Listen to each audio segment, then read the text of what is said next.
Vi kender alle sammen det der med, at man skal bore et eller andet i vinkel på et emne. Og det kan både være lodret eller vandret på, og det kan godt være svært at holde øje med begge retninger, mens man borer. Nu har vi simpelthen en løsning til dig her hos Festool. Og det er fordi, vi er kommet med den her, der hedder MB40. Det står for mobil borestand 40, fordi den kan tage 40 mm i diameter som max. Hvad er det så? Det er i virkeligheden et tilbehør til allerede eksisterende skruemaskiner.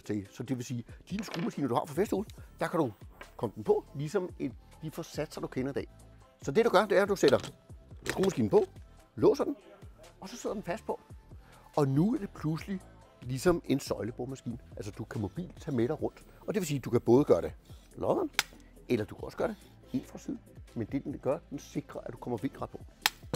Så har den sug i, det er lækkert. Den har alt muligt forskellige tilbehør, så du kan have forskellige features, du pludselig kan bruge den her til. Altså det vil sige, udover at du bare kan bruge normalt, så kan du pludselig også bruge den til, skal du sætte hængsler i låger, køkkenlåger, skal du lave huller ind i korpus til LR32, dyvler, hvad ved jeg.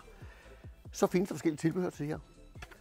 Skal du bore ind for enden, altså på et tyndt emne, hvor du ikke har så meget at lægge af på, og du kan risiko for at bore igennem, så kan den også det. Og nu i det her tilfælde, der er taget sådan en magnet på i stedet for. Så, i virkeligheden, et tilbehør med masser af muligheder. Har du lyst til at høre mere om det, så kom lige ind forbi Karl Rast. Snak med en af specialisterne derinde, og så kan de forklare dig, hvad den kan.